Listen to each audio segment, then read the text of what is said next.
네, 할렐루야. 오늘도 하늘로부터 우리에게 부어주시는 하나님의 은혜와 평안이 이곳에 모인 우리에게 임하기를 주님의 이름으로 축복합니다. 성도님들의 많은 관심과 후원과 기도로 젊은이 교회 국내 단기 선교를 은혜 가운데 잘 마칠 수 있었습니다. 먼저 이 모든 일을 행하신 하나님께 우리 영광의 박수 같이 올리겠습니다. 네, 그리고 함께 동역해 주신 우리 옆에 계신 성도님들을 위해서 수고하셨습니다. 우리 같이 박수할까요? 네, 마지막으로 저희 젊은이 교회 국내 단기 선교 팀원들에게 고생했다고 격려의 박수 좀 해주시면 감사하겠습니다. 네, 2023년 감리교 여름성경학교 지도자 매뉴얼 주제 해설 부분에 보면요, 밤 무어 헤드 목사님의 우리 시대의 역설이라는 짧은 글이 하나 있습니다. 내용은 이렇습니다. 제가 몇 부분만 읽어드리겠습니다. 건물은 높아졌지만 인격은 더 작아졌고, 고속도로는 넓어졌지만 시야는 더 좁아졌다. 소비는 많아졌지만 기쁨은 더 줄어들었고, 집은 커졌지만 가족은 더 적어졌다. 공기정화기는 갖고 있지만 영혼은 더 오염되었고, 원자는 쪼갤 수 있지만 편견을 부수지는 못한다. 자유는 늘었지만 열정은 더 줄어들었고, 세계 평화를 많이 이야기하지만 마음의 평화는 더 줄어들었다. 이 모든 것이 풍족해지고, 모든 것이 좋아졌고, 모든 것이 발전했지만 많은 것이 결여된 시대를 우리가 살아가고 있다라고 이야기를 하고 있습니다. 특별히 복음에 있어서 더 그런 것 같습니다. 아이들을 위한 프로그램은 더 많아졌지만 아이들이 복음보다 세상에 더 많이 관심을 갖습니다. 학업에 더 많은 관심을 갖고 있는 거죠. 여러분, 하나님이 처음 세상을 창조하시고 사람들에게 부탁하신 것이 무엇일까요? 하나님이 사람을 만드시고 처음 부탁하신 것은 다름 아닌 세상을 정복하고 잘 다스리는 것이었습니다. 그 내용이 창세기 1장 27절과 28절에 있는데요, 우리 말씀을 같이 함께 읽도록 하겠습니다. 함께 읽습니다.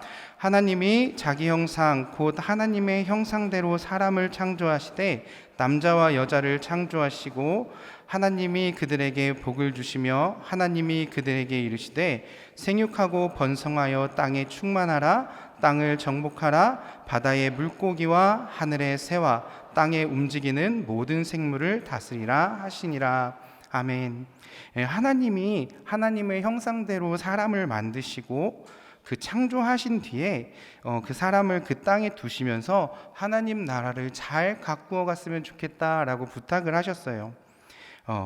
이것을 다시 말하면 하나님의 나라를 이루어 가라는 부탁인 겁니다.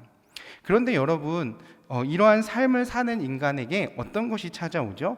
불순종의 죄로 말미암아 모든 고통에 시달리며 아픔과 애통과 고통의 삶을 살게 되었습니다. 더군다나 인간의 무지와 불순종은 하나님을 떠나 하나님 외에 다른 것을 섬기며 살게 되었고, 이것은 하나님의 마음을 아프게 했으며 하나님과 멀어지는 관계를 만들게 되었습니다. 또 하나님의 구원의 역사에서도 멀어지는 결과를 초래하게 된 것이죠. 곧 하나님이 만드신 피조물인 인간은 하나님과의 관계를 회복할 수 없는, 하나님 나라를 기대할 수 없는 모습으로 바뀌게 되었다는 거예요. 그런데 여러분, 하나님 얼마나 좋으신 분인지 모릅니다. 하나님은 이런 우리의 모습마저도 긍휼하고 불쌍히 여기셨어요. 그래서 아브라함을 통해 구원의 역사를 시작하셨고, 그의 자손을 통해 하나님의 약속이 세상 가운데 이루어지도록 계획하셨습니다. 그 일에 이스라엘이라는 믿음의 민족을 그 앞으로 부르시게 돼요. 그리고 그 부름의 목적은 다름 아닌 세상을 사랑하고 지키며 복음을 전달할 제사장 나라를 세우는 것이었습니다. 베드로전서 2장 9절의 말씀을 함께 보겠습니다. 우리 같이 읽겠습니다. 그러나 너희는 택하신 족속이요 왕같은 제사장들이요 거룩한 나라요 그의 소유가 된 백성이니 이는 너희를 어두운 데서 불러내어 그의 기이한 빛에 들어가게 하신 이의 아름다운 덕을 선포하게 하려 하심이라. 아멘. 하나님은 하나님의 뜻대로 이 믿음의 공동체인 이스라엘을 택하시고 왕같은 제사장 나라와 하나님께 소유된 백성으로 부르셔서 세상의 빛을 비추는 빛의 자녀들로 사용하기를 원하셨다는 것을 우리가 볼 수 있습니다. 이 말씀은 우리가 이 땅 가운데 부름을 받은 이유, 다름 아닌 복음을 나누고 하나님을 바로 알리고 하나님 나라를 이루어가는 사람들로 우리를 부르셨다라는 거예요. 특별히 요한복음을 보면 예수님은 제자들에게 말씀하실 때 썩을 양식을 위해 일하지 말고 영생하도록 있는 양식을 위해 일하라 라고 말씀하셨어요.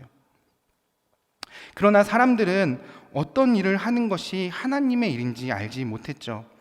그래서 어떤 일을 하는 것이 하나님의 일이냐라고 되묻습니다. 그 질문에 예수님이 이렇게 답하세요. 요한복음 6장 29절입니다. 예수께서 대답하여 이르시되 하나님께서 보내신 이를 믿는 것이 하나님의 일이니라 하시니. 아멘. 예수님은 하나님께서 보내신 이를 믿는 것이야말로 하나님의 일이다 라고 말씀을 하셨습니다. 그리고 오늘 본문을 보면 오늘 본문의 내용도 사도 바울이 디모데에게 이렇게 이야기를 하고 있는 거예요. 사도 바울이 디모데에게 아름다운 것을 지키라 라고 말하고 있죠. 본문이 말하는 아름다운 것이 무엇입니까? 다름 아닌 복음입니다. 특별히 본문에서 아름다운 것이 있고 그것을 잘 지키라고 부탁을 해요. 그러니까 복음을 잘 지키며 살았으면 좋겠어, 복음을 잘 전하며 살았으면 좋겠어 라는 사도 바울의 부탁입니다. 왜 사도 바울이 이런 말을 했을까요? 당시 에베소 교회에는 거짓 교훈이 사람들을 미혹했기 때문입니다. 마치 세상이 발전함에 따라 믿음과 신앙을 우리가 멀리해도 잘 살 수 있어, 세상의 방법이 너희 삶의 최우선이 되면 되는 거야 라고 사람들을 유혹했다는 거죠. 그럼에도 불구하고 성도가 해야 할 것은 아름다운 것, 곧 복음을 지켜달라는 주님의 말씀을 기억하며 디모데야 너도 이렇게 같이 지켜주기를 내가 부탁할게 라고 이야기를 하는 겁니다. 그래서 우리가 기억해야 할 것, 그것은 복음이 땅끝까지 전해지는 일, 우리가 복음을 잘 지키는 일이 우리가 해야 될 일이라고 이야기를 하는 겁니다. 그리고 그 복음의 일을 위해 사도 바울 자신도 선포자와 사도와 교사로 세우심을 입었다고 고백하며 하나님이 우리를 불러주신 것은 우리의 행위가 아니라 은혜라고 고백을 합니다. 그래서 오늘 본문인 사도 바울의 편지를 보면 사도 바울의 권면을 통해 복음을 함께 지킬 만한 사람들을 찾고 있는 것을 우리가 볼 수 있다는 거죠. 자, 그렇다면 여러분, 왜 이런 일들을 하는 것이 우리에게 중요한 것일까요? 복음은 계속해서 전해져야 하고 복음만이 우리의 생명을 살리는 길이기 때문입니다. 여러분, 복음의 핵심이 무엇일까요? 복음의 핵심에 대해 요한복음 3장 16절은 이렇게 우리에게 증거합니다. 함께 읽겠습니다. 하나님이 세상을 이처럼 사랑하사 독생자를 주셨으니 이는 그를 믿는 자마다 멸망하지 않고 영생을 얻게 하려 하심이라. 아멘. 이것이 복음의 핵심이죠. 믿는 모든 자들이 멸망하지 않고 영생을 얻게 하는 것. 여러분, 유럽에 수많은 교회들이 쇠퇴하는 이유에 대해서 어떤 칼럼에서 이렇게 이야기를 합니다. 유럽 교회는 각 시대마다 하나님께서 참된 설교자들을 통하여 놀라운 부흥이 일어나게 했으며 하나님의 영광과 복음으로 가득했습니다. 이러한 부흥으로 인해 교회는 회심자들로 가득했으며 곳곳에 수많은 교회들이 세워지게 되었습니다. 그러나 안타깝게도 오늘날 유럽 교회는 그 위대한 영적 유산이 희미해져 가고 있으며 교회가 영적으로 쇠퇴해 가고 있습니다. 유럽 교회는 하나님 중심에서 이성 중심으로 강조점이 바뀌면서 말씀과 성령의 능력을 상실하고 하나님, 성경, 교회라는 의미를 점점 잃어가고 있습니다. 예배 참석자 대부분이 노인들인 경우가 많고 예배를 등한시하고 형식적이고 명목상의 그리스도인들이 많습니다. 전반적으로 교회 수와 교인 수, 목회자 수, 선교사 수가 점점 감소하고 있습니다. 이 칼럼을 통해서 보게 되는 것은 유럽 교회가 쇠퇴하게 된 원인 중 하나는 이 복음의 1세대가 다음 세대에게 복음 전하는 일을 실패했기 때문이며, 이러한 이유로 유럽의 다음 세대들은 교회에 관심이 없고 오히려 교회를 떠나고 교회가 쇠퇴해져 가게 되었다라는 겁니다. 사랑하는 성도 여러분, 우리가 복음을 전하는 사역은 시대와 교회와 세대를 떠나 우리에게 주어진 중요한 사명이죠. 또 주님께서 우리에게 부탁하신 중요한 명령입니다. 그렇게 우리는 이 사명을 붙들고 복음을 다음 세대에 전할 의무와 사명을 가진 사람들이라는 거예요. 지금은 58명의 청년들이 이 자리에 있습니다. 그런데 여러분, 올해 젊은이 교회에서 총 몇 명의 청년들이 단기 선교에 헌신했는지 아세요?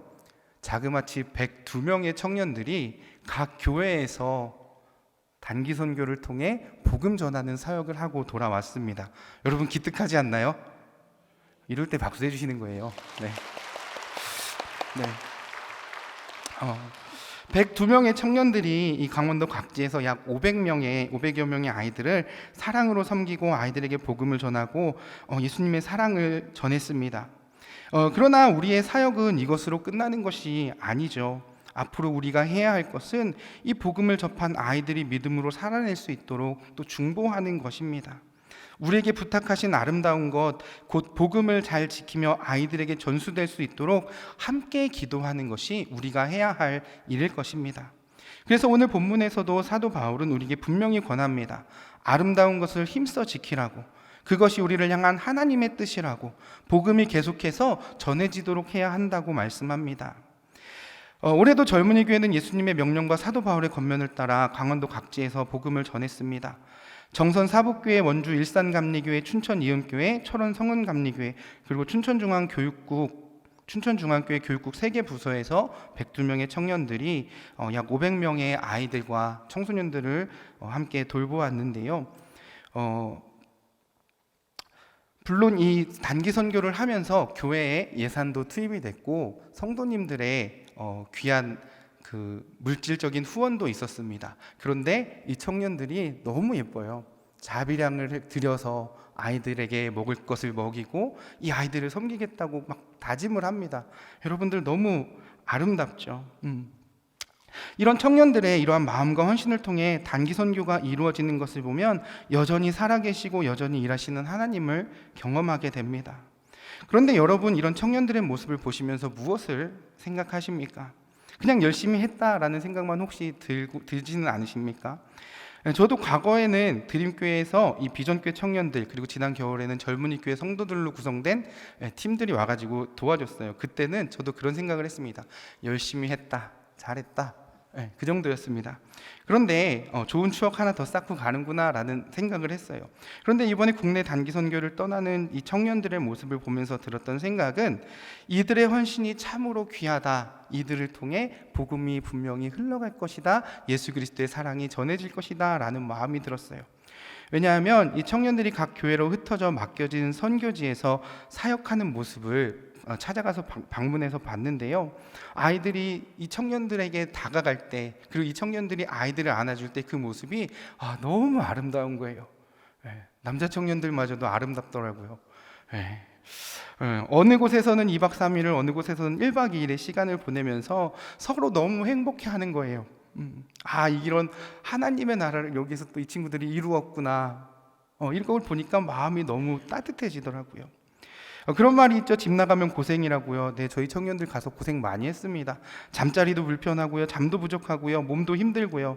그러나 그럼에도 불구하고 자신들에게 맡겨진 사역의 자리, 부르심의 자리를 지키는 모습을 보면서 이 청년들을 통해 그래도 우리나라는 아직 복음이 잘 흘러갈 수 있겠구나 라는 마음이 들었습니다.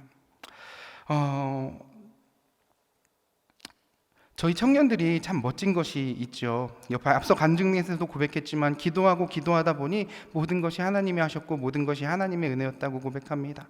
여러분, 이 믿음과 고백이 얼마나 귀한지 몰라요. 아름다운 것을 힘써 지키며 예수님의 말씀을 들고 세상으로 나가는 이 청년들의 모습에 감동할 수밖에 없는 이유일 겁니다. 자, 그렇다면 저희 젊은이 교회 국내 단기 선교를 이렇게 열심히 하는 이유가 무엇일까? 제가 지금 사진을 한 장 보여드릴 겁니다. 네, 사진 한 장 보여주시죠. 네. 자, 이 사진을 기억하는 젊은이들은 젊은이 교회 성도들 있을 거예요. 어디에서 찍었냐 하면 이음교회에서 찍었습니다.